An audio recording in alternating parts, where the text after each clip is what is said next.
Y atentos, porque nada vais a escuchar los testimonios espectaculares de personas que han vivido encuentros cercanos con ovnis y humanoides. Y además tendremos a los 2 investigadores que han sacado a la luz estos casos, que nos van a aportar más información sobre estas historias, pero también nos van a contar otros casos absolutamente alucinantes que han tenido la oportunidad de investigar.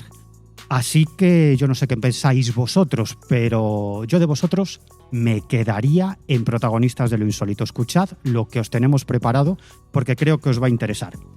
Pues eso, que bienvenidas, bienvenidos a Protagonistas de lo Insólito. Empezamos. Bueno, y dicho todo esto, vamos al lío, que yo creo que es lo que a todos os interesa.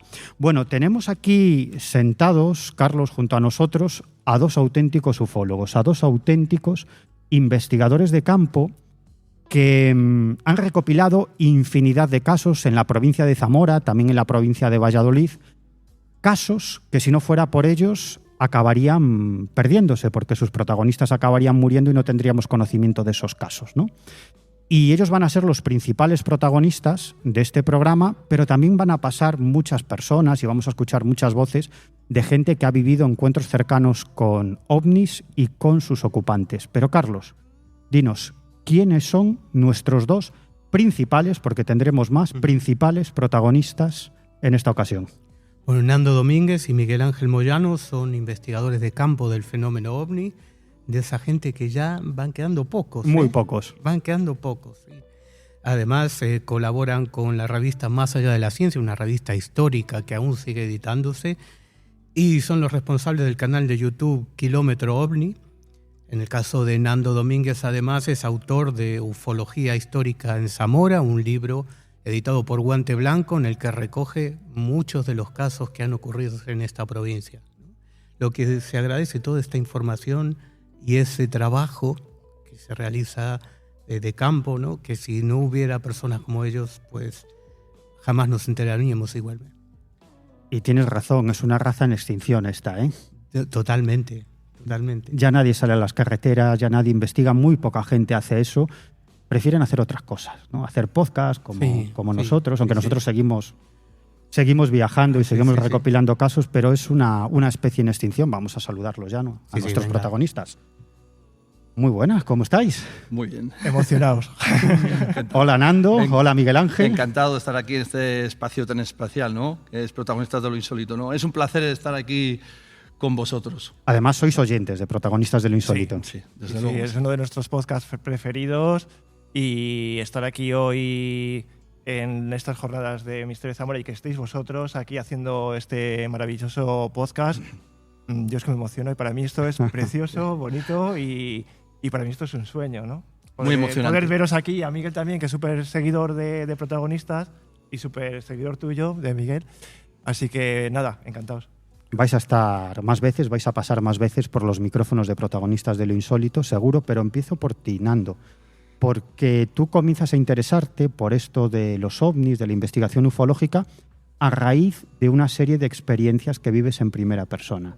¿Qué es lo que despertó tu interés por el fenómeno? ¿Qué te pasó? Pues el inicio de todo puede ser ir de la mano de mi abuela.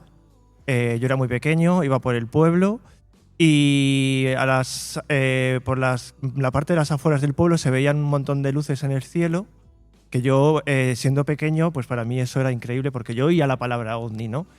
¿Qué pasó? Que eso resultó ser el rayo láser de una discoteca, pero puede ser el inicio de que esa chispa de querer ver más allá, de querer creer que nos visitan esas inteligencias o esos seres, yo creo que eso encendió una pequeña chispa en mí hasta que mi madre es testigo de un avistamiento ovni en el pueblo. Y bueno, pues a partir de ahí ya sí que fue mi primer testimonio, ¿no? ¿Qué es lo que vio? ¿Qué es lo que le pasó? Ella se encontraba en la residencia del pueblo, en la que está en la parte más alta. ¿Qué pueblo? Morales de Toro. Llegó cierta hora, se asoma a la ventana, porque ya tenía a los abuelos acostados y tal, y se asoma a la ventana a fumarse un cigarrillo. Y de repente ve en la torre del reloj, hacia la torre del reloj del pueblo, pues como una especie de bola de luz potente que empezó a descartar que si se trataba del pívot de un tractor, que es la sirena que llevan, etcétera, ¿no? Esto lo cuenta al día siguiente, porque esa bola tenía como una especie de rayos. Estaba en lo alto, ¿no? Sí, estaba en el cielo. Ella descarta que desde donde lo está viendo no es a ras del suelo, descarta completamente que es un tractor y bueno, pues va pensando hasta que ya no encuentra explicación a lo que es. Lo cuenta al día siguiente comiendo, no se me olvida a mí. Y yo de pequeño pues recibes eso y ya es como el colmo de los colmos, ¿no? Ya dices, ostras, mi madre ha visto algo, ¿no? Aquí pasa algo. Pasa el tiempo y en el año 2010 salgo del estanco de mi tío y miro al cielo por la tarde, a las 5 de la tarde, en Morales de Toro. Veo una esfera plateada enorme, estática, ni metía ruido, ni metía vapor, ni metía humo, ni nada. Eso se mete hacia una nube. Y eso fue lo que hizo esa explosión en mí de que me gustase más este tema y que estuviese indagando un poquito en este mundillo. Pero además es muy interesante tu proceso, porque tú al principio no te conviertes en un investigador, sino que te conviertes, y es algo que me llamó mucho la atención el día que te conocí y me lo dijiste, te conviertes en un activista ufológico más que en un investigador. Sí. Cuéntanos qué es esto. Yo creo que era un término que no existía en la ufología. No. Pero hiciste muchas locuras. Sí, sí. Yo alguna vez te veía por las redes sociales y pensaba, madre mía, ¿quién será este chaval? ¿No? ¿Qué es lo que hacías? Pues yo cogía, hacía carteles que ponía fenómeno Roswell es real, podías clasificarte un documento del FBI que hablaba de ello también. ¿Y lo colgabas por ahí? Lo pegaba en farolas, aquí en Zamora. Vamos, es que iba contra todo, ¿no? Porque me podía haber ganado una multa, ¿no? Pero en ese momento, en esa juventud que yo tenía, yo quería… yo sabía que había algo que era real y quería compartirlo con la gente. Y me obsesioné tanto que yo quería que la gente supiese lo que nos estaban ocultando, ¿no? Y bueno, pues alguna pintada hice en alguna pared también, ¿eh? También. He visto algunas fotografías de esas pintadas. Sí. Ibas repartiendo octavillas también, estas pego cosas. Pegatinas, hoy en día se las sigo pegando todavía también. Miguel también me acompaña pegando pegatinas. Una que otra vez, sí. Sí, y bueno, pues ahí está lo de lo que es el activismo ufológico, ¿no? Ajá. Y hay un momento determinado, yo no sé en qué año, Miguel, que tú conoces a Nando.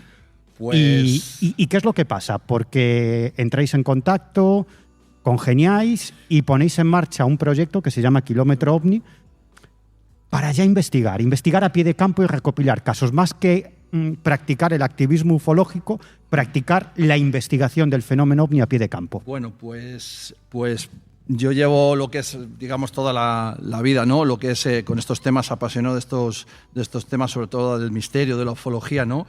Y digamos que en estos últimos 7 años, pues mi pasión ha sido mucho más grande, ¿no? Digamos que lo que he querido pretender ha sido de investigar, ¿no? De conocer, de documentarme lo que es el fenómeno OVNI, ¿no?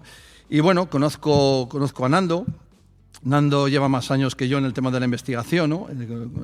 Conozco hace pues 4 o 5 años y pues empezamos a hacer este grupo de ufología, ¿no? De investigación de campo, en el cual pues recogemos pues una gran cantidad de casos, ¿no?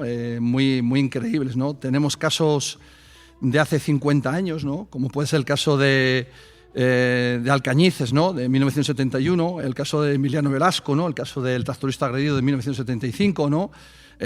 Incluso te puedo decir, bueno, comentándolo hace escasas fechas, estuvimos en un pueblo, en Pedrosa del Rey, donde residía este tractorista, ¿no? Está agredido, y pudimos dar fe, por ejemplo, como un testigo, días después de suceder este caso a este tractorista, vio la cara quemada, ¿no? de este señor del lado izquierdo, ¿no? Con lo cual el caso, o sea, el fenómeno sigue muy latente, ¿no? Y tenemos casos también de la hora, ¿no? Incluso hace pues 3 semanas, 4 semanas estuvimos en un caso que nos llamaron los testigos a los 2 días de suceder un caso muy impactante, y allí que acudimos, ¿no? Al norte de León, en La Robla, ¿no? Entonces… Tras los ovnis. 800 kilómetros tras los ovnis. Miguel es el que conduce, que gracias a él Sí. hacemos todos esos kilómetros de investigación. Me gusta conducir. No, te gustan mucho los coches. No estaba previsto, pero ya que lo has nombrado, cuéntanos, aunque sea brevemente por encima, en qué consiste ese caso, que es muy conocido, de ese tractorista que recibió algún tipo de proyectil o disparo por parte de un ovni. Sí, pues esto estamos hablando en 1975, ¿no? ¿En dónde? Estamos hablando en un pueblo de aquí, en Los Villasteres. En los Villasteres, aquí... En provincia de Valladolid. En la provincia de Valladolid, en la parcela 21, ¿no? Él está haciendo sus labores de campo, ¿no? Con un tractor, está arando. Y es en un momento determinado que parece como que se le va apareciendo como un objeto que va lo que es haciéndole vueltas alrededor del tractor, cada vez más cerca, más cerca, más cerca, hasta que llega a un punto en el cual este objeto parece que le lanza un rayo, ¿no? a la cabina del tractor, ¿no? Le lanza este rayo, este impacto, y lo que es Emilio Velasco, muy alterado, pues deja ya las labores del campo y, claro, muy conmocionado, pues ya se dirige al capataz a decirle lo que le había sucedido, ¿no? Es un caso que incluso ha sido el 50 aniversario, ¿no? El año pasado, justo el 16 de julio del año pasado, y es un caso que damos fe, que hemos investigado y que incluso tenemos datos nuevos, ¿no? Como esta persona que nos comentó, ¿no? que siendo un niño, pues cómo vio Emiliano Velasco, ¿no? Recién agredido 2 o 3 días después, cómo tenía esa cara roja, ¿no? Del lado izquierdo, ¿no? Eso es sumamente increíble. O cómo, por ejemplo, daba fe de esos coches de la Guardia Civil, ¿no? Levantando parte de lo sucedido a este tractorista, ¿no? Hay que decir que la salud de este señor pues fue mermando a lo largo de los años, digamos 2 años y medio, hasta incluso llegar a fallecer, ¿no? A los 2 años y medio. Un caso tremendamente interesante, Carlos. Miguel Ángel, como en el caso de Nando, ¿a ti te ocurrió tuviste alguna experiencia personal? Pues no he tenido una experiencia personal de ese tipo, han pasado cosas un poco anecdóticas, pero bueno, no de esa índole. Aunque, bueno, digamos que lo que es investigando estos casos, pues parece que como a la hora de investigar, como que el fenómeno atrae más causalidades, ¿no? Más fenómenos que nos vienen a nosotros, ¿no? Cosas más extrañas, más raras, ¿no? Pero digamos que, bueno, yo siempre he sido un amante de la ufología. Yo recuerdo esos programas de Jiménez del Oso, ¿no? Del programa Más Allá con JJ Benítez, por ejemplo, y me acuerdo gratamente de esos momentos, gratos momentos, y digamos pues que pues ahora me he dedicado ya en lleno junto a Nando pues a investigar estos casos, que hacemos un trabajo de campo, ¿no? Que yo creo que es donde está realmente la ufología, ¿no? El estudio de la ufología, ¿no? Claro que sí. Pues si os parece, empezamos con uno de los muchos testimonios que habéis obtenido. El protagonista se llama Daniel Pérez. Él conducía por una carretera en Medina del Campo, en Valladolid, iba acompañado por un amigo y se encontró con un extraño objeto en el Prado, más o menos cerca de la carretera, y es un caso tremendamente interesante porque no solamente tiene que ver con la observación de un objeto volador no identificado, que si no recuerdo mal no estaba posado en el suelo, sino a cierta distancia del piso, y que además observa a unos humanoides en el interior del objeto y acaba tirándole piedras a ese objeto. Es un caso tremendamente interesante, pero si queréis, vamos a escuchar lo que os contaba el principal protagonista de este caso. Era las 11 de la noche y veníamos, bueno, pues por ahí por la carretera, vimos una luz muy potente, blanca, y nos llamó la atención y bueno, la seguimos con la mirada hasta que ya, pues bueno, pues para saber qué es lo que era aquello, bajamos, o en este caso bajé el cristal, saqué la cabeza por la ventana y nada, claro, al sacar la cabeza por la ventana, pues el coche se me fue y me fui a la cuneta y estuve dando, pues nada, pues saltos, brincos por la cuneta y al final pues volví otra vez a la carretera sin saber cómo no, yo volví otra vez a la carretera y ya me bajé del coche, iba un compañero mío y estaba asustado, por no decir aterrorizado, que sería la palabra, aterrorizado, y yo pues nada, yo no sentí miedo de ningún tipo, me bajé del coche, él me agarraba, no me dejaba bajar, él me agarraba, al final me libré de él, bajé del coche y nada, y me vine al lugar. Pues en este lugar, aproximadamente ahí, yo me agaché pues a coger piedras porque yo quería saber lo que era salud, qué era aquello, claro. Y nada, me agaché, cogí piedras, como se puede ver aquí, cogí piedras a una altura de unos 6 a una altura de blanquecina. Me arrimé al aparato y nada más arrimarme al aparato, el punto de luz se apagó y se abrió una puerta blanca. Y ahí aparecieron pues 2 seres, uno en el centro y el otro apoyado así en la orilla de la puerta, y el otro en el medio, y el del medio me hacía así con el brazo, como que ven, arrímate, y yo le dije, pa' ti. Me agaché, pues claro, pues a tirarle piedras a ver si yo oía algún ruido. Totalmente en silencio. Ese artefacto nos has dibujado antes que era como redondo, ¿no? Un poco sí, como un platillo, era una forma de como un platillo. Uno no sabe cómo puede reaccionar ante un evento de este tipo. A mí me llama la atención que uno de estos seres que veía en el interior de este objeto le hacía con la mano, quería indicarle que fuera hacia él. Y él decía, y una leche, va a ir tu madre contigo. Y empezó a tirarle piedras al objeto. Como digo, claro, ante una situación así, cada uno reacciona de una manera determinada. Unos acaban saliendo de allí por pies, otros acaban acercándose al objeto, otros no quieren saber nada, otros se tapan los ojos y otros, como es el caso de este testimonio de Daniel Pérez, acaban tirándole piedras a este objeto. Bueno, hemos escuchado al principal protagonista de este caso, porque hay otro protagonista que era el compañero que iba con él, pero este no quiso salir del coche. Pero aún así, me gustaría, Miguel, que nos contaras, para que todo el mundo se entere, en qué consistió este caso tan interesante. Bueno, pues este caso estamos hablando... la fecha sería noviembre de 1977, ¿no? El testigo se llama Dani, vamos a decirlo así el nombre. Es un deportista casi de élite, ¿no? A lo que se dedica en este deporte es a hacer culturismo, o sea, es muy, muy curioso, ¿no? Y estamos hablando de una localidad, Medina del Campo, una localidad de la provincia de Valladolid.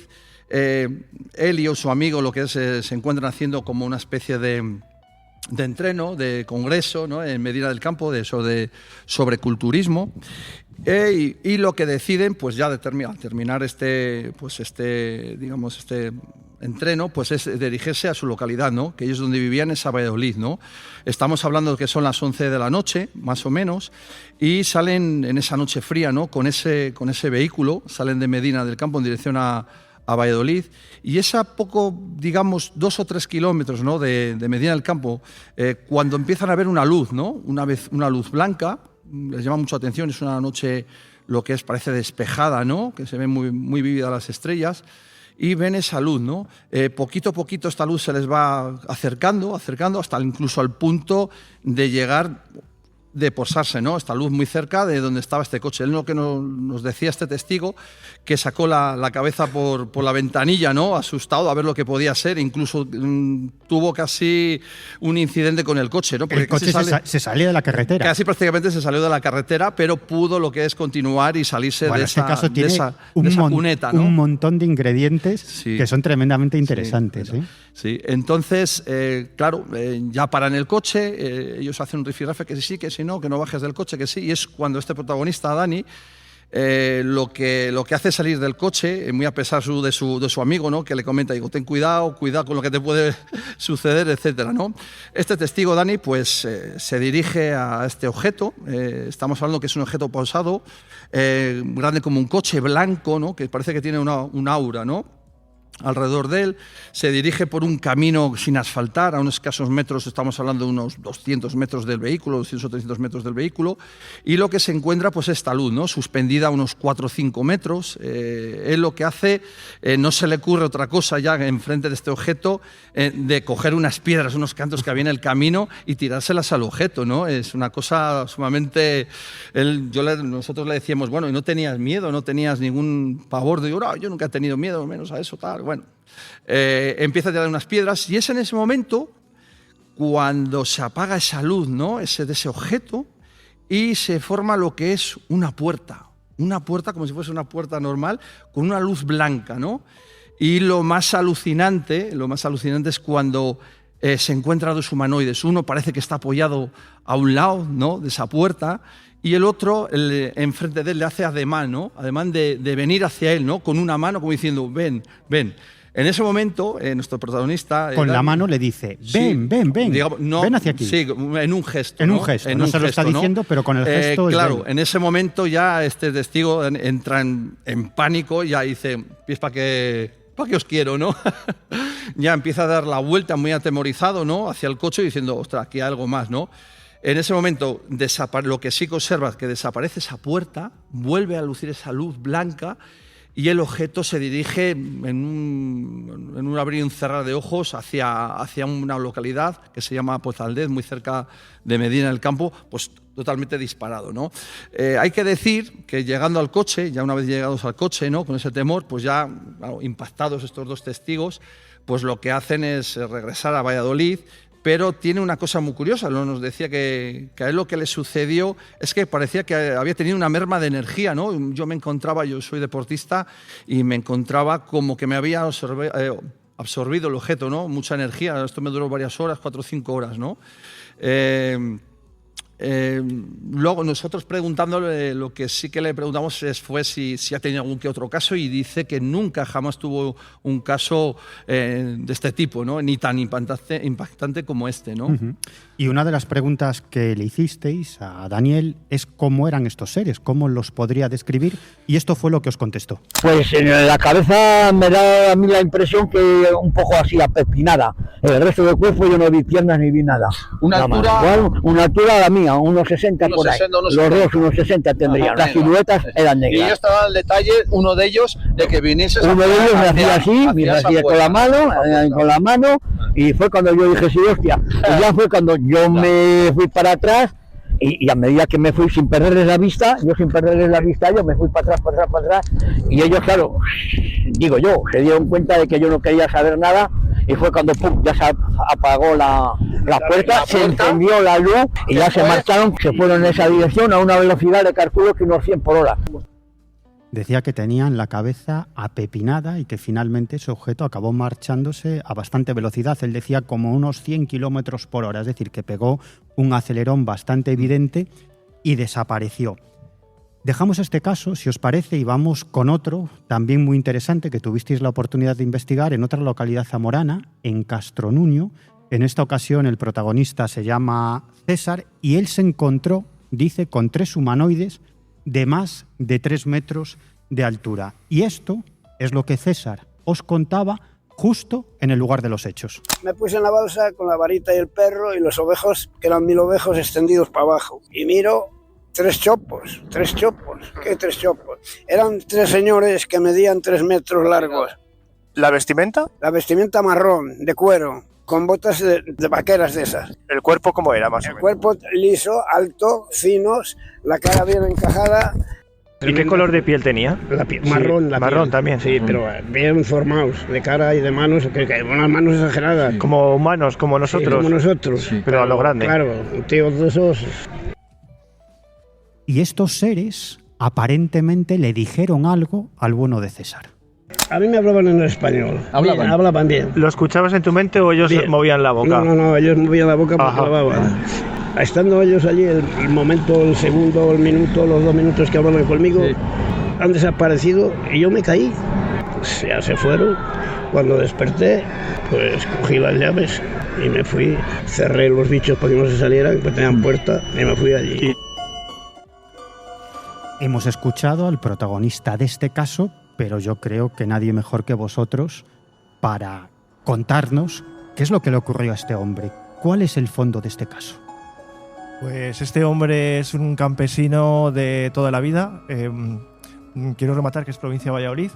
Castronuño pertenece a Valladolid. Está en el límite de provincia. Un campesino que no creía en estos temas, que no indagaba en estos temas, pero que un día con sus ovejas, que era pastor y trabajaba para otra persona, pues cerca de la preciosa ribera de Castronuño, cerca de una balsa, se encontraba con sus perros y él comentaba que 1000 ovejas. Al fondo le aparecen 3 siluetas. Él piensa que son 3 chopos, de ahí viene el nombre que le da él mismo a este tipo de seres que aparecen ahí. Son 3 siluetas. Los hombres chopo. 3 siluetas enormes, grandes, con los brazos muy alargados, la cara también un poco apepinada, digamos, los dedos bastante grandes y vestidos con una ropa como si fuese del oeste, más o menos, por decirlo de alguna manera, así tipo cuero, ¿no? Estos seres se le acercan. César es una persona que, según él, es muy valiente y dice que no tiene ni pinta de miedo, y hay un momento que le deben contar cosas de su vida y se desvanece. Cuando ya se despierta, esos seres ya no aparecen ahí, no están. Pierde el conocimiento. Pierde el conocimiento, va al lugar del capataz para el que él trabaja y le cuenta lo sucedido. Ese hombre en su momento no le creyó. Luego sí es cierto que ese hombre al paso del tiempo, según él, oía unos extraños ruidos cerca de la caseta de donde él se encontraba, porque la caseta de esa finca está muy a las afueras de Castronuño, ¿no? César afirma hoy en día haber visto a estos seres más veces. Yo ahí solo, sinceramente, lo pongo un poco entre pinzas. Y es un caso que yo he oído hace mucho tiempo, antes de que saliese en televisión. A mí cuando me lo dicen en Castronuño hay uno que ve a los hombres chopo. Y digo, ¿cómo que ve a los hombres chopo? ¿Qué es eso de hombres chopo, no? Y hoy en día en agosto, se hace una ruta de los hombres chopo preciosa. Son 7 kilómetros por la ribera de Castronuño. Yo estuve el año pasado ahí hablando un poquito de estos temas como invitado y digamos que de una historia, de un suceso de encuentro con humanoides, se ha creado un turismo en Castronuño, ¿no? Incluso en el propio ayuntamiento había una figura hecha de chopo y simulando a los hombres chopo. Oye, ¿y qué le dijeron estos seres? Pues según él, le comentan cosas muy personales, pero a nosotros no nos las ha dicho. Sí. A ver, hay cosas debían ser muy personales, ¿no? Extremadamente personales. Hay cosas que dice que se va a casar con no sé cuántas mujeres y tal, y yo eso lo pongo también. Hay que decir también que a nosotros nos costó mucho lo que es el testimonio de César, y luego parece como que hay un mensaje de estos supuestos seres que le dan, que tiene que ver, como bien ha dicho Nando, sobre su vida, pero hay otro tipo de mensajes, incluso que nos llegó a dar del índole catastrófico, ¿no? Del planeta, algo por el estilo. Nos costó mucho. Es muy difícil, ¿no? Sacar esa información, pero que lo tiene lo importante es que lo tiene asumido muy adentro, ¿no? Como que le cuesta mucho decirlo porque no quiere decirlo, porque es muy personal. Y en Castronuño os encontráis con más casos. Me estoy acordando, por ejemplo, de uno que me contasteis, que es una persona que vive un encuentro con una luminosidad extraña y sufre pues lo que podría ser un caso de abducción o al menos de teletransportación, porque está en un sitio y aparece en otro. Contadnos en qué consiste este caso. Bueno, pues estamos hablando de 1983, estamos hablando primeros de ese año, ¿no? El testigo, se puede decir, se llama Venancio. Conocido como Nancho. Como Nancho, bueno, yo le llamo...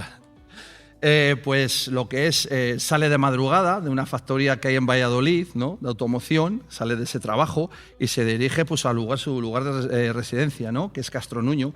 Sale a las 6 o 7 de la mañana con su vehículo y bueno, el viaje de Valladolid a esta localidad, pues digamos que son unos 55 kilómetros, pero bueno, es justo casi 7 kilómetros antes de Castronuño, cuando él lo que nos cuenta que le viene una luz, ¿no? Una luz blanca muy potente a ese vehículo, le da un fogonazo y lo más alucinante, que lo último que recuerda es estar en la habitación de su casa, ¿no? De su hogar, sin saber el cómo, el por qué, el dónde se encuentra ahí, ¿no? Entonces él se preguntaba, hay un espacio perdido, un tiempo perdido, ¿no? Es alucinante. Pero lo que es más alucinante, y nosotros nos quedamos impactados, ¿no? Y nos lo dijo ya en Petit Comité, ya después de mucho, es que recibe, después de 3 meses de suceder este caso, ¿no? Tan impactante, pues la visita de 2 personas naturales, vamos a decir, de Bilbao. Y estas personas no tienen ningún tipo de relación con este testigo, ¿no? Con Venancio, absolutamente nada, ni saben el cómo, el por qué, ni dónde, ni mucho menos qué es lo que le ha sucedido. Estábamos hablando de que es un caso muy personal, que no se lo dice solo, creemos, al índole de su familia. Pues estas personas preguntan por Venancio en este pueblo, dan con él y al final pues hablan con él, ¿no? Y lo que le dicen es una serie de mensajes, ¿no? Estamos hablando que no le conocen absolutamente de nada y lo que le dicen que efectivamente ha tenido, en ese encuentro que ha tenido de ese espacio, ese tiempo perdido, pues resulta que ha estado, lo que le dicen, en una nave, ¿no? En una nave con unos humanoides y que estos humanoides le han dado una serie de mensajes también muy personales y de su vida, ¿no?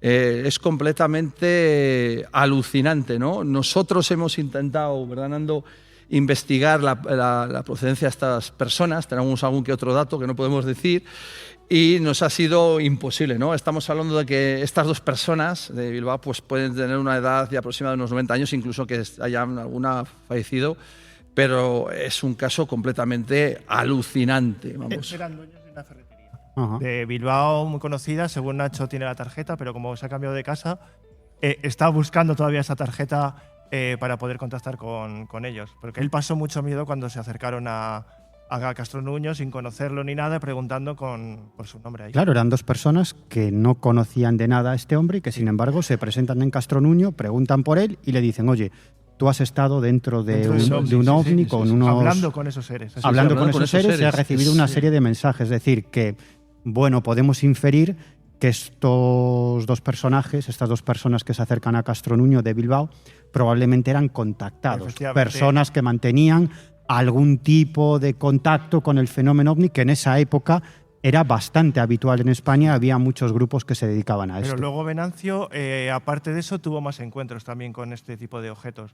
Uno de ellos prácticamente a las afueras de Castro Nuño. Eso fue, y muy próximo a este último caso que hemos contado, a los 2 o 3 meses también. Estamos hablando de en septiembre, en 14 de septiembre de ese año, 1983. Sale a poca distancia de Castro Nuño, su casa coincide con las afueras y ahí le persigue también un objeto hasta Pollos.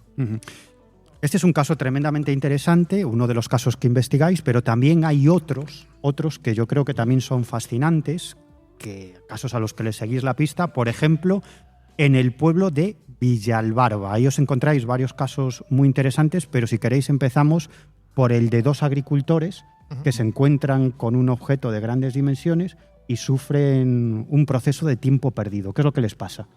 Pues este caso casualmente me lo encuentro a la testigo, a la mujer del señor que le sucede en mi casa, ¿sabes? Así fue casual. Está en mi casa esta mujer, mi padre le dice, mira, Nando tiene un libro de ufología y tal, y hablando con ella, me dice, pues mi marido se le posó un ovni encima. Digo, no fastidies. Sabiendo que era ya de Villalbarba, pues dije, ostras, tengo aquí ya el testigo. Se lo dije a Miguel, los presentamos allí, porque yo le di una tarjeta, como no me llamó este hombre nunca, pues buscando por Villalbarba, dimos con la casa y pues llamamos al timbre y le dije, hola, mira, aquí estoy, ¿no? ¿Y qué es lo que le pasó?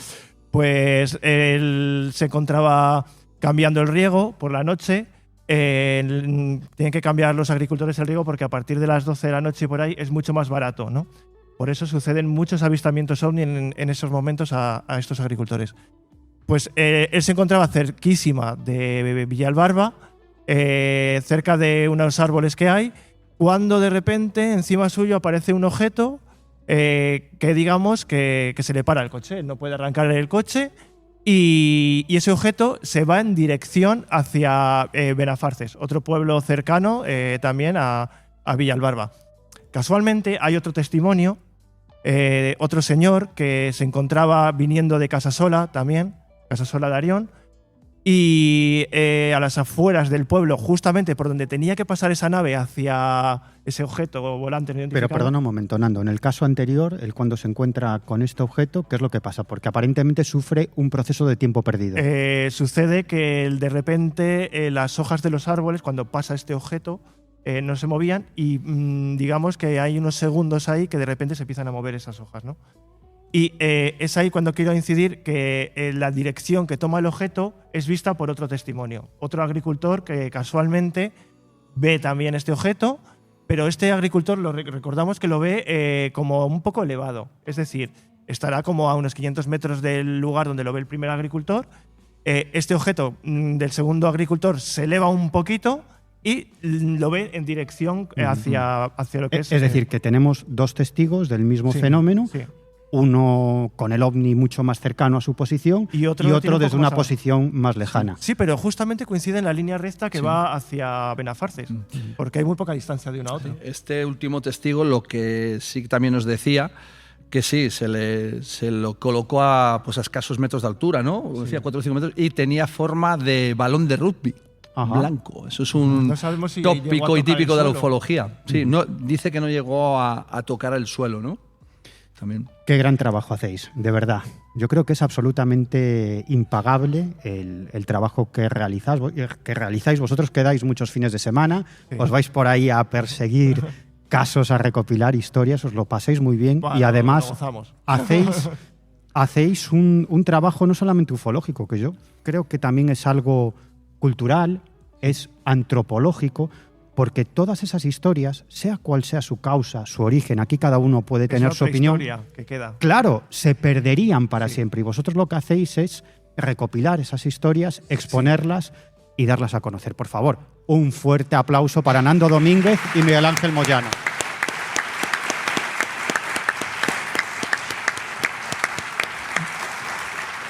Vamos, y que sin casos no habría ufología. Evidentemente. Con lo cual ese trabajo es doblemente impagable. Pero quería decir una cosa. Nosotros, aparte de recopilar esas historias, que está muy bien y tal, lo que nos gusta también es, digamos, como asesores, ¿no? Que el testigo pueda… Ayudarles. Que el testigo pueda desahogarse con nosotros, que pueda llorar, que pueda…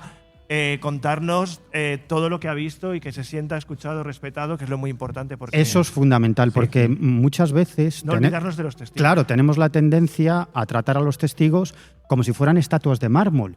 Y no lo son. Son seres humanos a los que ese tipo de episodios les impacta, a muchos les cambia la vida, a veces para bien, a veces para mal, pero buscan respuestas. Y simplemente tener a alguien… Un apoyo que les escuche con atención y que les pueda dar algún consejo o no, simplemente escuchar, yo creo que eso hace que estas personas se sientan mucho mejor, porque hay ocasiones en las que esta gente no tiene a quien contarle esta experiencia y se sienten incomprendidos. O investigadores que cogen la historia y se olvidan del testigo. Exacto. Y eso para mí es un poco feo porque son personas ante todo. Y bueno, nosotros tenemos la fortuna de que testigo que conocemos nos hacemos casi amigos de él. Un aplauso, por favor.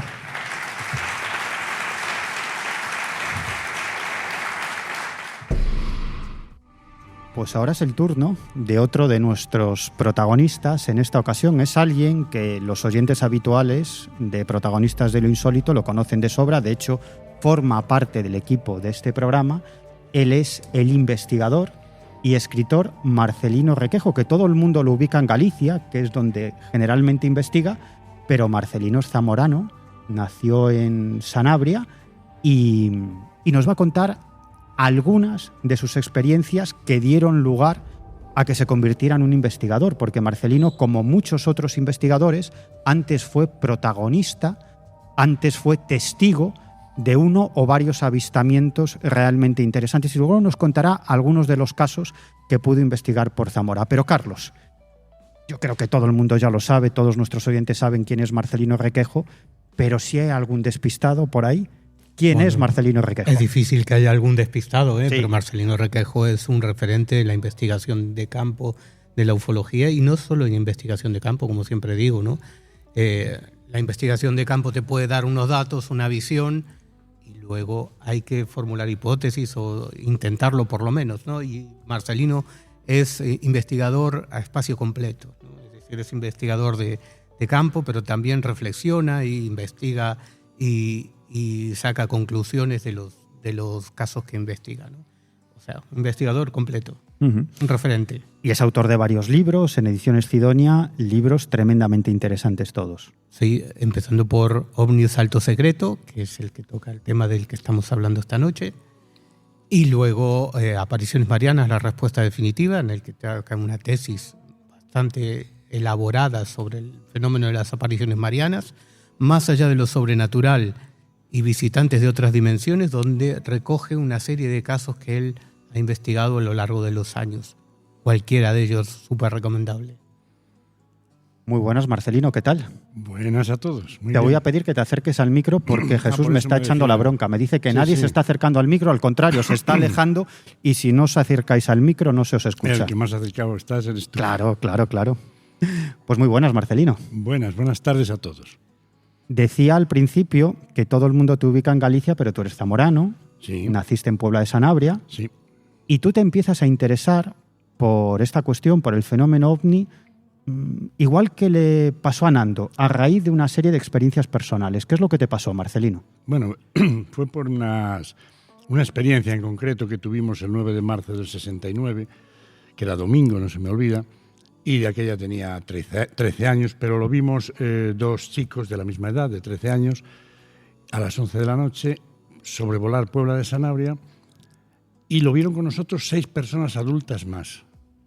Ya no estábamos solos. Y era una especie de esfera acristalada que volaría como a 150 metros sobre el suelo, no más de 150. Yo creo que me estoy pasando un poco, puede que 100 metros. Y debajo de ella llevaba un disco rojo que la sustentaba. Y eso venía de, digamos, de la zona este, como de la zona de, ellos no sé si conocen esos pueblos, Robledo, por ejemplo, ¿no? Y en dirección al Padornelo iba. Uh-huh. ¿Y esto era pleno día? Iba pegando destellos muy fuertes la esfera que iba encima. Era silenciosa totalmente y aquello nos llamó muchísimo la atención y ahí me despertó como algo de decir, oye, estos no son los aviones que de vez en cuando había aviones militares, Sabre y de esos que sobrevolaban la zona y hasta la frontera portuguesa y daban la vuelta y tal. Y helicóptero veías alguno y tal. No. Eso no tenía nada que ver. Aquello no metía ruido ninguno, iba bajísimo, se le veía perfectamente la esfera cristalada, los destellos tremendos que daba y se fue en dirección a Galicia.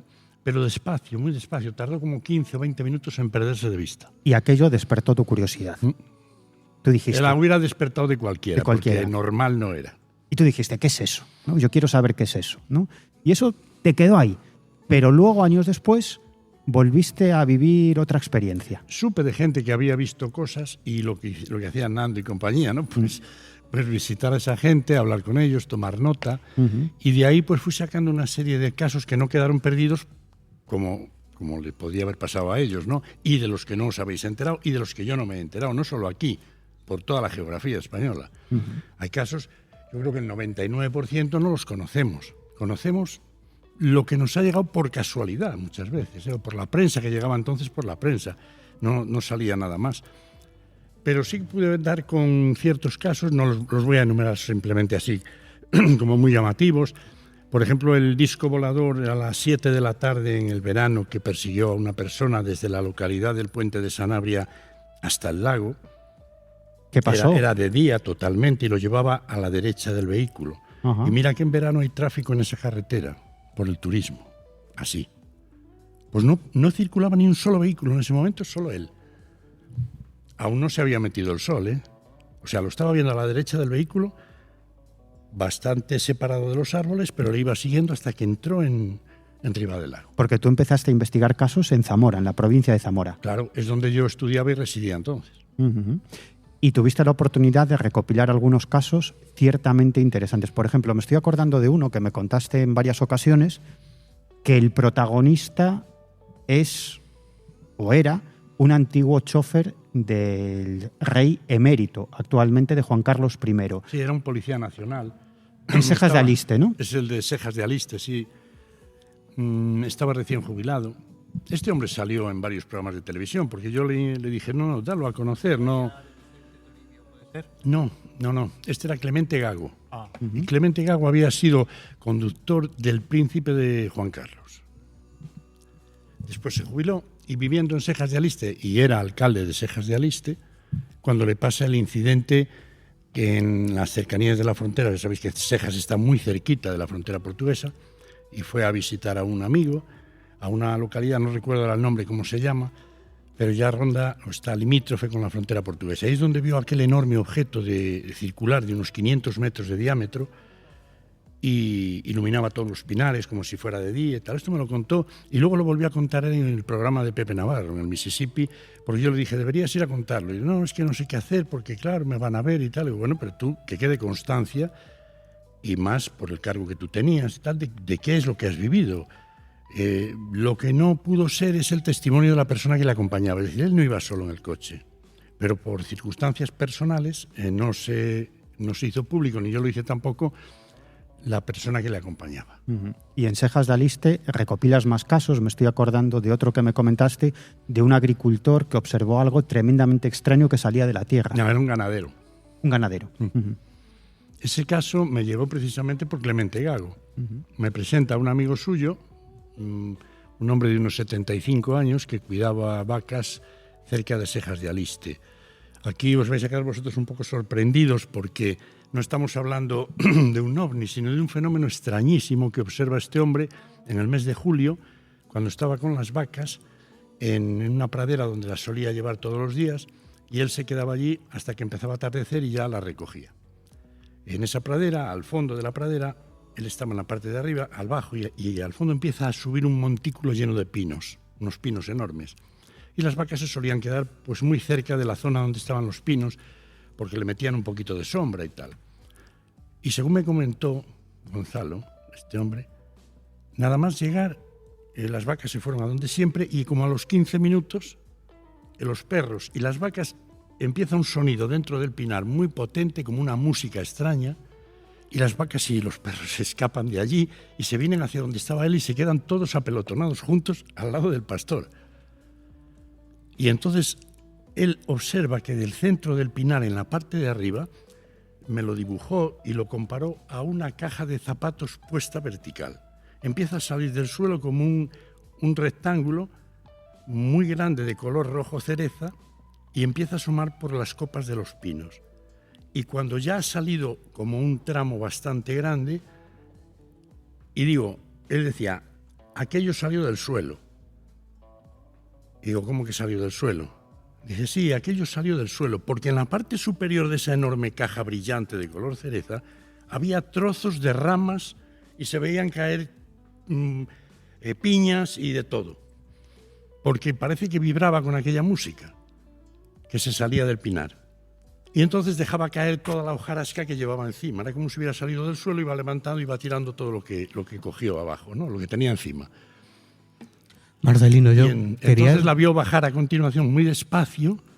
Eso duró como unos 5 o 6 minutos toda la escena, y cogió las vacas y se marchó de allí. Y las vacas me dijo una cosa curiosa. Dijo que nunca más volvieron a esa parte del pinar a pastar. De la parte de la pradera que estaba cercana al pinar, nunca más volvieron a acercarse. Curioso. Yo quería preguntarte, Marcelino, porque no solo aquel avistamiento de cuando eras un niño, adolescente, casi, sino que tuviste otro regresando, corrígeme si me equivoco, regresando de un tren de Madrid, ¿no?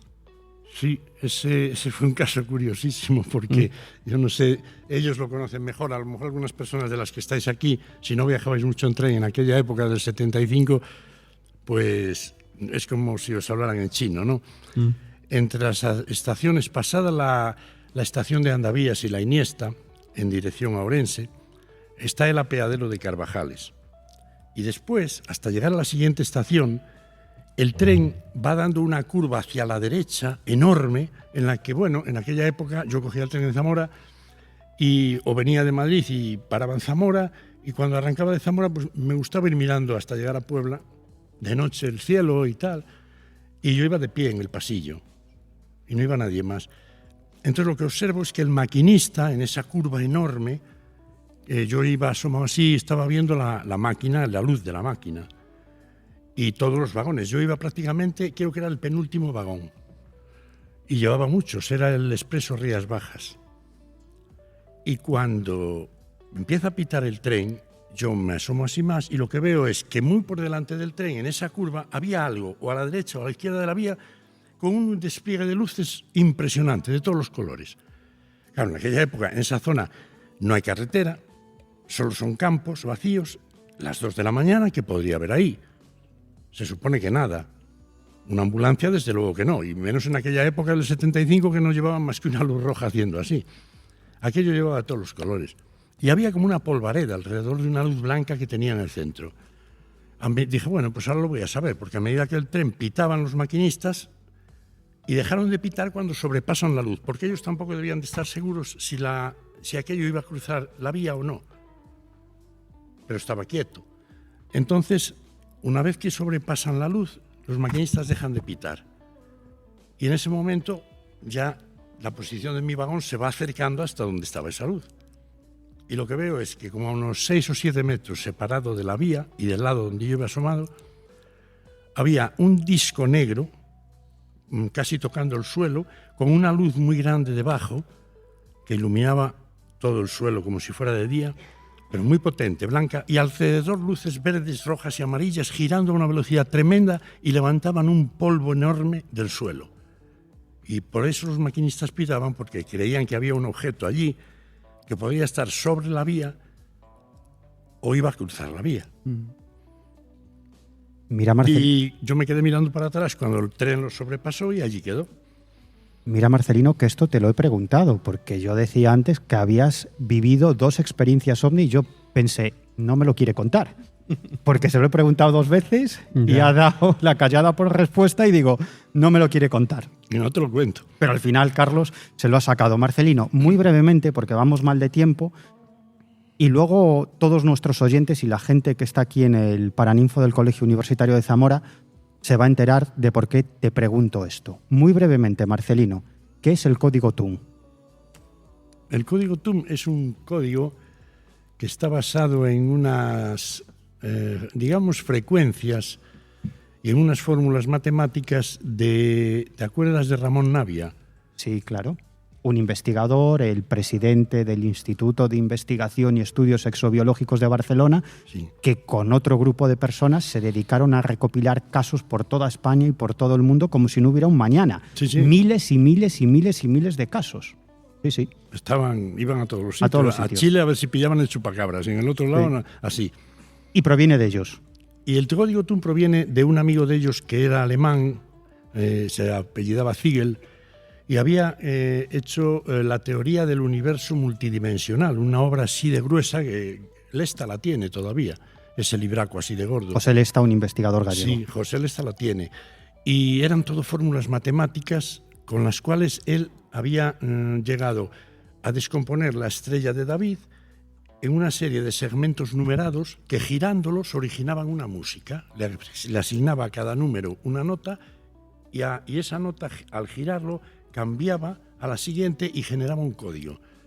Y por tanto una música con una secuencia determinada. Una música que aparentemente tenía la capacidad de activar el fenómeno ovni, de que aparecieran ovnis. Activaba frecuencias o abría portales con otras dimensiones. Una cosa extrañísima. Pero lo curioso del caso es que la probamos, a mí me la dio la cinta, yo tengo la grabación. Y es una música muy repetitiva, porque va acompañada de unos acordes de guitarra, para no hacerla tan monótona, suena como una guitarra en el intermedio de los toques. Y bueno, observamos en varias ocasiones, en Rivadavia fue una de ellas, en la que al momento de poner la música, estábamos en el campo y bueno, vamos a ponerla ahora, abríamos las puertas del coche, le poníamos el código y comenzaban a producirse destellos, con el cielo completamente limpio, destellos hacia el suelo.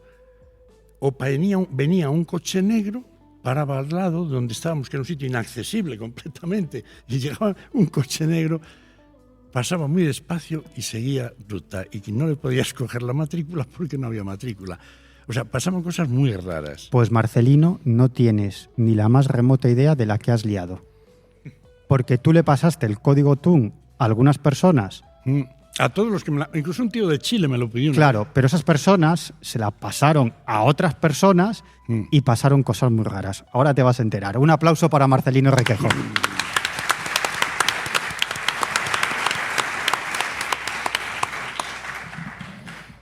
Y todavía nos quedan muchos protagonistas que nos van a contar sus experiencias y siguen aquí con nosotros Nando Domínguez y Miguel Ángel Moyano, que nos van a contar también algunos de esos casos que han podido investigar sumamente interesantes.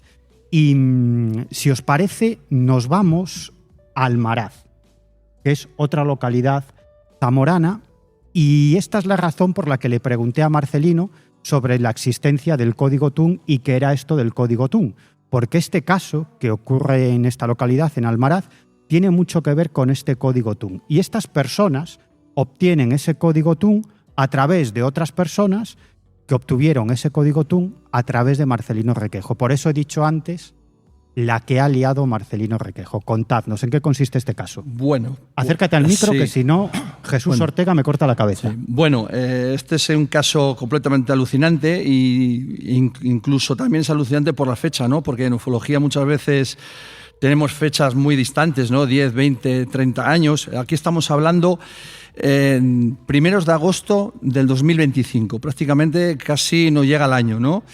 Nuestros protagonistas van esa noche de verano, ¿no? A una zona que se llama, nosotros la hemos llamado ya Almaraz, ¿no? Es antes de la localidad de Almaraz, ¿no? A 15 kilómetros de Zamora.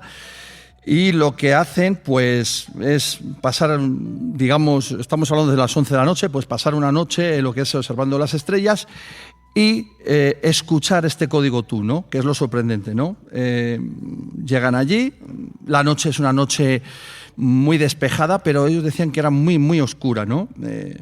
Ponen este código, colocan esto luego, y es a los pocos segundos de llegar ahí, ¿no? A esta zona que es como una especie de, antes de llegar a esta localidad de Almaraz, que es como una especie de apartadero al lado de la carretera, cuando pues empiezan a divisar lo que es en el cielo, en el horizonte, al lado de unas colinas, pues unas luces, ¿no? Unas, como digamos, estrellas fugaces, parecían estrellas fugaces, ¿no?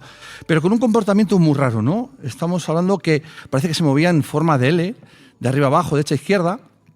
Incluso llegan a grabar esa serie de luces. Nosotros tenemos esa grabación de varios segundos, y es verdad que es un poco bastante rara, ¿no? En esos momentos, lo alucinante es que sale de esa noche tan oscura, ¿no? Pues un sol. Ella nos decía, de esta pareja, que sale como una especie de sol, una luz, que envía 4 haces de luz a estos testigos, ¿no? En forma de cuadrado. Es como cuando estamos hablando en un escenario, un actor, ¿no? Cuando le enfocan y ese círculo, ¿no? Que le enfocan a él, que está dentro de ese. Pues en este caso son ellos dos los que están dentro de ese cuadrado, no es un círculo. Son 4 haz de luz que ilumina a esta persona, a estas 2 personas, pero el sol solo lo ve ella en ese momento. Sí. Seguidamente, pues claro, entran completamente en pánico, sobre todo él incluso llega a decir, ostras, yo creo que están aquí, o sea, ahí no es nada, ¿no? Corren lo que es hacia el coche y con mucho temor, digo, vámonos de aquí algo pasa. Llegan a ese coche, cogen ese altavoz, ¿no? Quieren meter adentro, es cuando él se da la vuelta. Y cuando a escasos metros de este vehículo, ¿no? Que donde sucedió este avistamiento, estaba muy cerca del vehículo, estamos hablando de a lo mejor 10-12 metros, pues en un árbol muy pequeño, ellos lo que ve el testigo es una formación de una puerta con unos ribetes. Esta puerta es blanca, con una luz blanca y a la altura del árbol, ¿no? El testigo súper mega impactado, o sea, vamos, alucinando. Pues lo que hace también, incluso hace demanda de coger su teléfono móvil, incluso yo voy a poder hacer, si puedo hacer una foto, ¿no?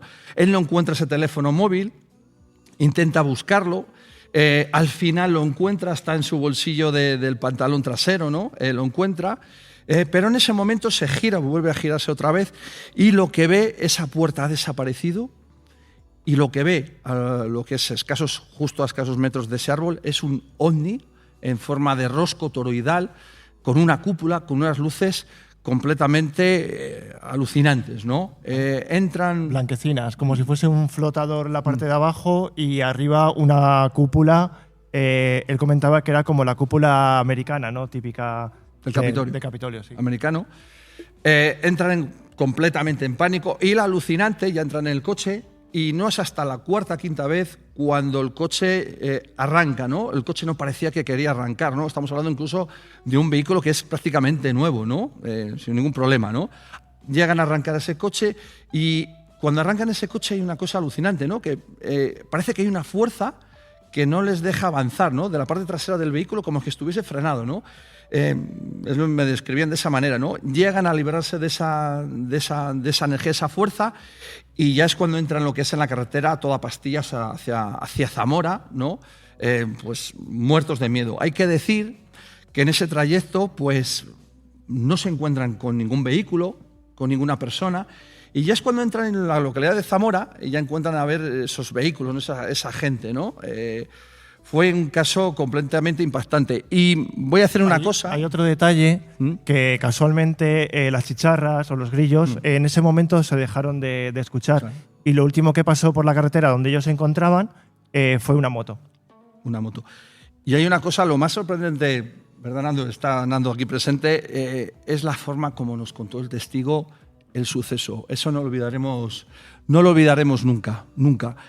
La forma como nos lo dijo fue con lágrimas. pero lágrimas del miedo que había tenido, ¿no? Al ver ese objeto, ¿no? De esa impotencia, ese miedo. Entonces esos son casos que te marcan de por vida y dan fe de esa veracidad tan tremenda de lo que te está contando este testigo, que es verdad y cierto, ¿no? Es un caso alucinante y viene con relación lo que dice Marcelino Recojo de este código TUN, ¿no? Que parece que pasan cosas alucinantes. Y seguimos con este asunto del código TUN porque nuestro siguiente protagonista, en este caso nuestra siguiente protagonista, también nos va a contar una experiencia que tiene que ver precisamente con este código TUN. Maika Martínez, bienvenida a Protagonistas de lo Insólito. Hola, buenas tardes. Acércate al micro, por favor, que si no Jesús me va a matar, pero de verdad. Cuéntanos, Maika, ¿qué hacías tú con el código TUN? Bueno, alrededor del año 2000 aproximadamente, Marcelino me pasa el código TUN. La que ha liado este hombre. Y la que ha liado. En mi caso no es tan emocionante como el de ellos, es mucho menos llamativo, pero el caso es que nos juntábamos muchos amigos a hacer, bueno, pues por la noche a mirar las estrellas en un monte en la provincia de Lugo. En ese momento estábamos viviendo en Lugo. Hicimos muchas quedadas para ver las estrellas con mi marido, los compañeros, las mujeres de los compañeros y amigos de allí del pueblo. Una noche coincide que nadie podía ir, nos juntamos 4 amigas y subimos al monte. El monte tenía una carretera sinuosa, dejamos el coche enfocada a la carretera por si pasaba algo, marchar de allí y tal. Y esa noche estábamos sin cámara, sin nada, simplemente escuchando el código TUN en el coche, con las puertas abiertas para escucharlo mejor, y empezamos a ver una luz en el cielo que se movía, una luz más o menos del tamaño de Sirio, brillante, color plata. Yo me quedé mirándola, nada, unos segundos, y de repente paró. Entonces una de las chicas dijo, ¿visteis eso? Y empezamos a estar atentas, siguió, volvió a parar, daba la impresión de que bajaba de intensidad y subía, siguió, volvió a parar y así ya empezamos a decir, eso no es normal, no es un satélite ni nada que nosotras habíamos visto antes. Entonces, de repente esa luz empezó a hacerse más grande y ya nos empezamos a preocupar. Más grande, cuando vimos que estaba de un tamaño aproximadamente un poco más pequeño que una luna llena, empezamos a decir, aquí pasa algo, esto no es normal, y nos piramos. Empezamos a correr hacia el coche y nos largamos. Además no escuchabais ningún sonido. No emitía ningún sonido, estoy segura que no emitía ningún sonido, porque el sitio estaba muy en silencio, lo hubiésemos, si fuese por ejemplo un helicóptero o algo así, lo hubiésemos escuchado seguro. Uh-huh. Ese objeto pretendía el contacto con vosotras y vosotras lo que hicisteis es salir por escapar. patas. Pero vamos, nos metimos al coche y según bajábamos por el monte, una de las chicas dijo, Rosa, dice, llevo piedras en las manos, como diciendo, si pasa algo yo tiro piedras. Pero yo pregunté si seguían viéndola, pero en ese momento ya no la veíamos, estábamos en mitad del bosque bajando y no sabemos qué fue ni... Estamos hablando de una luz de un tamaño considerable, porque decías que era de un tamaño más o menos el de la luna llena. Al principio era pequeño, un poco como Sirius, más o menos pequeño, brillante y con blanquecina la luz. Y cuando se fue parando y al final, cuando se supone que iba acercándose, se iba haciendo más grande hasta un tamaño un poco más pequeño que la luna llena, sí. Muchas gracias, Maika. ¿Has visto que no ha sido para tanto? No. Un aplauso para Maika, por favor.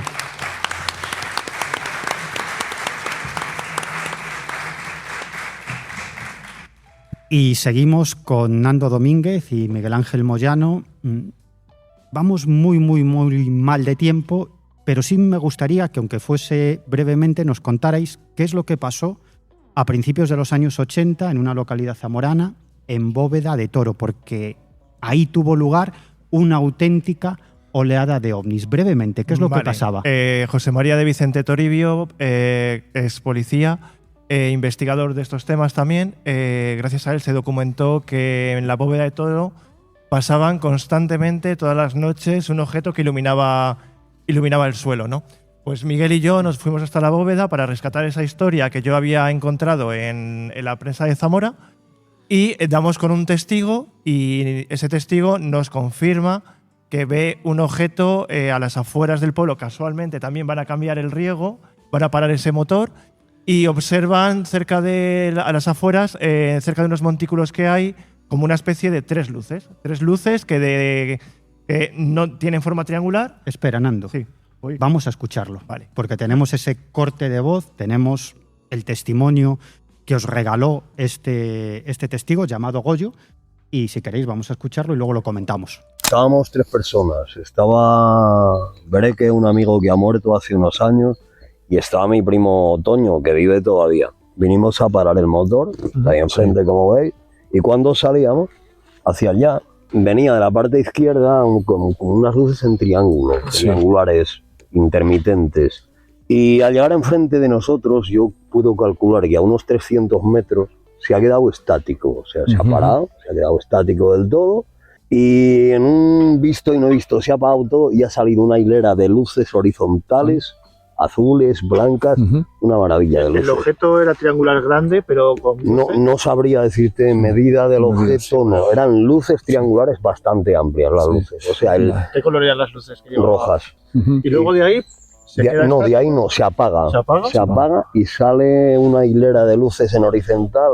Acojonante, vamos, yo no había visto. ¿De qué color eran esas luces tan más pequeñas? Y azules, entre azul y blanco, todas. Pero no todas igual, joder, cada una tenía un color distinto. Es que no sabría explicarlo. No emitía ruido ni nada. No, nada. Y de esas luces, cuando salieron de este objeto triangular, ¿qué sucedió con esas luces? A los pocos segundos desaparecieron, se fueron. Se volvió a apagar todo, se quedan un momentín todo oscuras y vuelven a los triángulos rojos. Vuelven a parpadear y se va alejando despacio.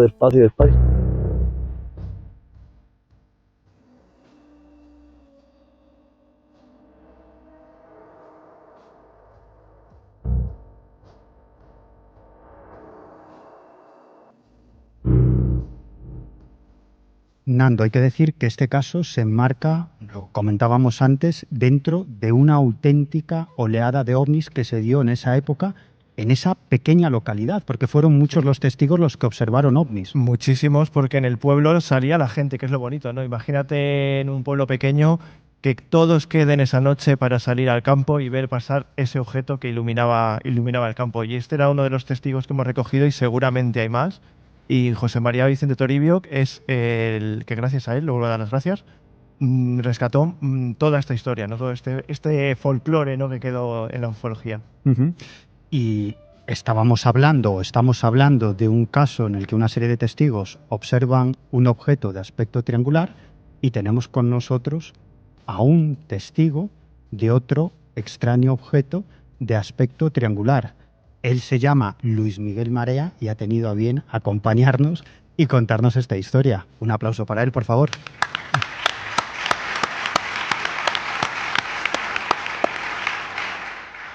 Luis Miguel, bienvenido a Protagonistas de lo Insólito. Este caso ocurre en plena ciudad de Zamora. Sí, he de decir que es el único urbano que he oído hoy. Sí, pasó en la zona del campus universitario. Estaba caminando con otra persona y yo en principio creía que era una broma, porque esta persona sabe que me gustaba mucho el tema este. Y dice, anda, mira, hay un ovni encima de la comisaría de policía que está justo al frente. Y yo digo, vaya, una bobada que me está diciendo, una broma. Pero digo, voy a mirar por si acaso. Y sí, estaba justo en lo que es encima de la comisaría, a una altura bastante baja. He de decir que era un día muy encapotado, o sea, estaba entre las nubes. Y entonces se veía lo que era el pico, solo. Y lo curioso es que tenía luces rojas y verdes, que parpadeantes en los laterales. Pero lo que más me sorprendió es que era de un color gris metálico, pero se veían como las juntas de... No sé si me explico bien. Las juntas de... ¿Del objeto? Del objeto, sí. Pero no eran rectas, eran de diferentes formas. Y bueno, yo me quedé así un poco sorprendido, claro. Y en pocos segundos pues se hizo como una... como succión hacia arriba y se cubrió con las nubes. ¿Estaba muy alto? Pues no, yo diría que Si alguien hubiera estado en el tejado de la comisaría y coge una escalera, podría haberlo tocado. Bueno, o sea, estaba bastante bajo. Estaba muy, muy bajo. Sí. ¿Y qué tamaño tenía? Pues no sabría decirte, pero por lo que se veía, yo diría que casi toda la comisaría, pero bastante grande. Sí. ¿Y lo viste durante mucho tiempo? ¿Cuánto pudo durar ese avistamiento? Pues yo creo que unos 2 minutos, 3. Bueno, no está mal. Sí, además fue curioso porque suele haber mucho tráfico en esa zona y esos 2 o 3 minutos no veía nada, yo por lo menos. Ajá. O sea, como si desapareciera el sonido ambiente. Sí. Por lo menos para mí. A la otra persona no le he preguntado, pero para mí yo solo estaba enfocado y no oía absolutamente nada. ¿Y cuando desapareció eso, ya volvió la normalidad, la realidad, el sonido ambiente? Sí. Y lo que es llamativo es cómo desaparece, ¿no? Sí, ya digo, hace como tipo succión hacia arriba y se cubre con las nubes que estaban alrededor. Pues muchas gracias, Luis Miguel. Has visto que no ha sido para tanto. No. Un aplauso, por favor.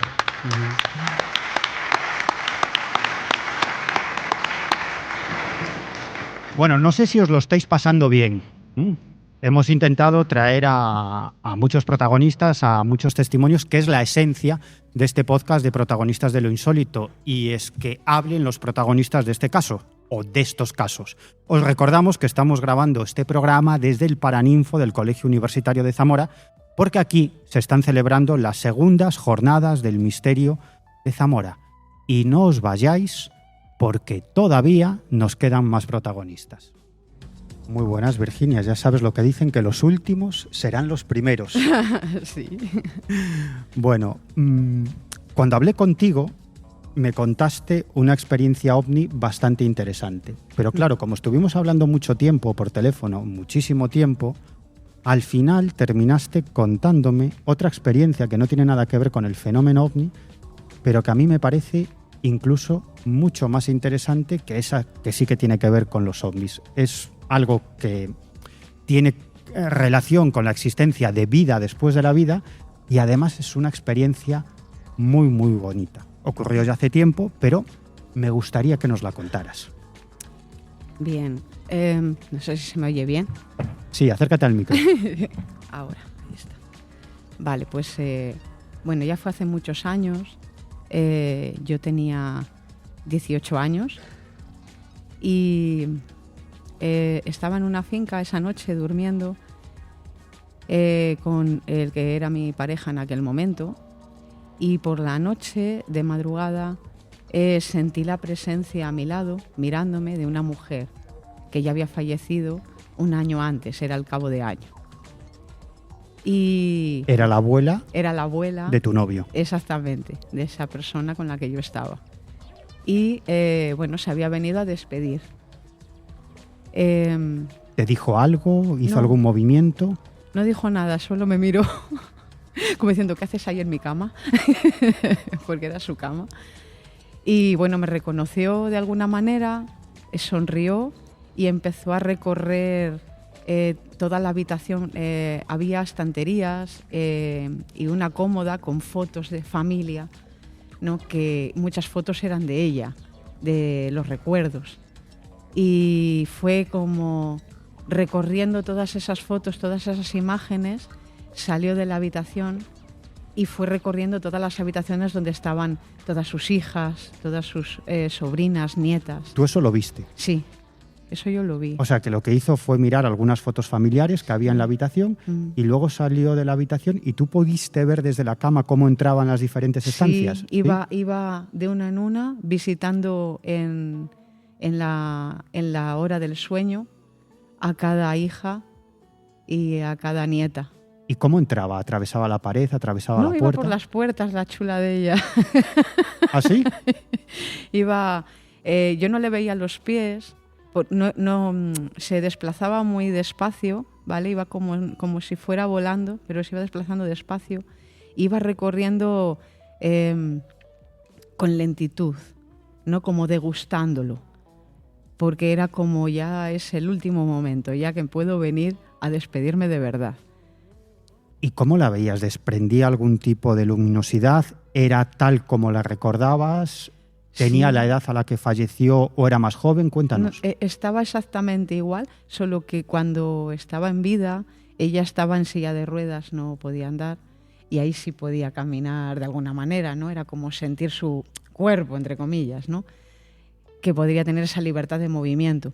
Y estaba igual, yo creo que era como que ella siempre había tenido ese trabajo personal como mujer de aceptar los ciclos de vida. O sea, se aceptaba a sí misma tal cual se marchó. Estaba orgullosa de haber llegado hasta a la última etapa de vida. Entonces ella estaba agradecida, se gustaba.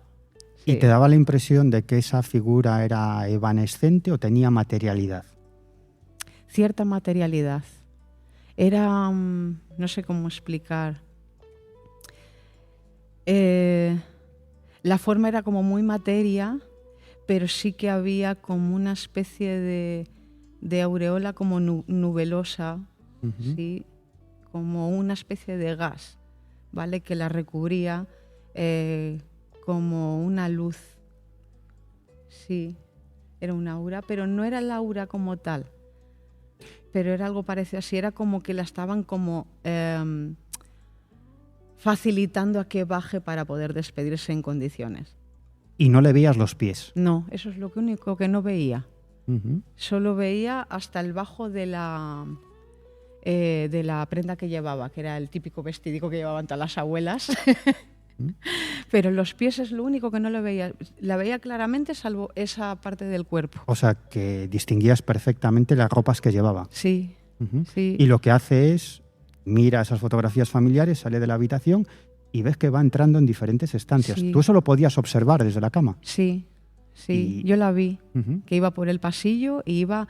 Primero fue a las hijas, primero fue a la primogénita, luego fue a la segunda y luego ya fue pasando a otras habitaciones donde estaban las sobrinas y las nietas, que eran como su gran tesoro. ¿Y tú qué hiciste? ¿Te asustaste? Pues ya, no, yo me ¿Cómo quedé reaccionaste? como, hola, ¿y tú qué haces aquí? ¿Le dijiste algo o no le dijiste nada? No dije nada, porque ella lo dijo todo. Con la mirada era como, me vengo a despedir, no te metas. Vale, pues ya está. Y como no me podía dormir, dije, bueno, pues voy a como a velar de alguna manera, hacer mi parte del trabajo, no me meto, no intervengo, pero hago como una especie de velada, de sostener lo que estaba pasando en el plano terrenal.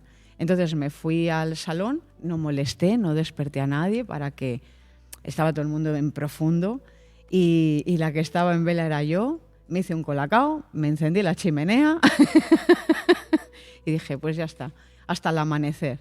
¿Y no te dormiste? No dormí.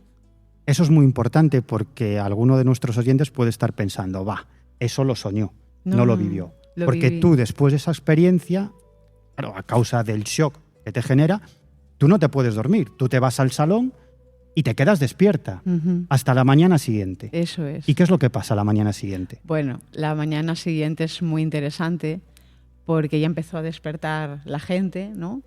Y claro, empezaban a llegar, cada uno pues su café, su cosita, y venían con todas, sobre todo las mujeres, venían con cara de, no sé si contar esto o no, porque esa familia era muy escéptica. La parte mística como que la controlaba yo y a mí me miraban un poco como que no. Y claro, habían vivido todas, habían soñado con la abuela y que se despedía de todas ellas, cada una había vivido su propia experiencia. Además, tú me contabas que cuando esos familiares de tu novio se iban despertando, tú notabas algo extraño, ¿no? Como que se despertaban en un estado de cierta sorpresa o sin hablar demasiado unos con los otros, como si hubiera pasado algo. Tú notabas esa sensación. ¿Y cómo empiezan a confesar? Cuéntanos eso. Sí, venían un poco como en estado de shock y cuando ya iban como entrando un poco ahí ya en materia, despertando, diciendo esto ha sido real, porque es el recuerdo, salió una de las nietas que sí lo comentó. Lo dijo en voz alta, dice como, venga, me voy a atrever. Y dijo, he soñado con abuela. Y claro, todos miraron para ella contó su historia, cómo había sido el sueño, emocionada, porque la quería un montón, y ya empezaron todas. Yo también, pues también mamá me ha venido a ver. Y claro, empezaron todas a las lágrimas y tal, ¿no? Porque la echaban de menos y me miraron a mí, como diciendo, ¿qué está pasando? Además coincidían en el sueño. Todas. Todas habían tenido el mismo sueño. Y que la veían con la misma bata, el mismo color, la misma forma, todo. ¿Cómo se te había presentado a ti? Exactamente igual. Es más, yo le dije que la bata era como un gris azulón clarito con flores blancas. Y se quedaban todas como diciendo, no puede ser. Pero tú cuando la has visto, digo, es que ha estado aquí, ha venido a despediros de vosotras. Pero no les dijo nada en ese sueño. Eso ya es personal. No contaron exactamente si les dijo algo o no, o solo fue con la mirada o la presencia, pero la vieron, estaba con cada una de ellas individualmente. Y cuando ya por fin lo contaron y lo expresaron y coincidían y no había juicio, porque el miedo era el juicio, y se sentían arropadas de alguna manera, se respiró una paz en su corazón, ¿no? Como una liberación. Eso es con lo que realmente me quedé, ¿no? Esa parte tan amorosa y compasiva de la abuela y lo que quedó en el corazón de todas esas mujeres, ¿no? Una gran paz y una gran liberación. Virginia, teníamos previsto que nos contaras una experiencia ovni, pero no tenemos tiempo, porque estamos muy fuera de tiempo y si no me va a matar Jesús Ortega, me va a matar la organización y me va a matar todo el mundo. Así que, por favor, un aplauso fuerte, muy fuerte para Virginia. Muchas gracias. Bueno, ¿os ha gustado? ¿Os ha entretenido? ¿Os hemos aportado algo, sí o no? Bueno, pues muchísimas gracias por acudir, muchísimas gracias a Nando y a Miguel Ángel, que ha sido un placer. A ti. Igualmente, esto es para contarlo, para vivirlo y para sentirlo. Toda una experiencia. Estaréis muchas más veces en Protagonistas de lo Insólito porque seguís investigando muchísimos casos y nos los vais a contar aquí. Nos obligas a hacer kilómetros ya. Sí, os obligo a hacer kilómetros muchos, y a formar parte del equipo de Protagonistas de lo Insólito. Es un verdadero placer. Aunque ya os prometo que vais a cobrar lo mismo que el resto de los colaboradores. Eso es lo bueno del misterio. Cuando se hace con amor, con cariño, de esa manera, con esa pasión, pues... Nosotros cobramos en sentimientos. Es lo bonito. Pues Carlos, hasta aquí hemos llegado y qué interesante, ¿verdad? Todos los casos que hemos conocido y cómo nos gusta hacer radio de cara al público y cómo nos gusta irnos con nuestros bártulos por ahí y seguir nuestros casos, nuestras investigaciones y entrevistar a los protagonistas de estos casos, ¿verdad, Carlos? Nos los pasamos genial, vamos. Siendo esto. Bueno, pues seguimos porque en los próximos días vamos a viajar a algunos lugares para seguir más casos, sobre todo casos de ovnis. Y nada, en unas horas estaremos con Nando y Miguel Ángel también siguiendo más casos por aquí, por Zamora. Un abrazo, Carlos, y hasta la próxima. Un abrazo, hasta la próxima. Y muchísimas gracias, por supuesto, a los organizadores de este congreso, que yo siempre digo que la organización de un congreso es un trabajo absolutamente sucio, que se hace en la sombra, y que nadie lo agradece, pero yo, como sé lo que cuesta y el esfuerzo que supone, pues muchísimas gracias a la organización de este congreso y a todos vosotros, los que estáis ahí al otro lado, pues lo que os digo siempre, que intentéis ser felices en la medida de vuestras posibilidades y que disfrutéis de la vida y que os quiero aquí en un par de semanas en un nuevo programa de Protagonistas de lo Insólito. Muchísimas gracias a todos.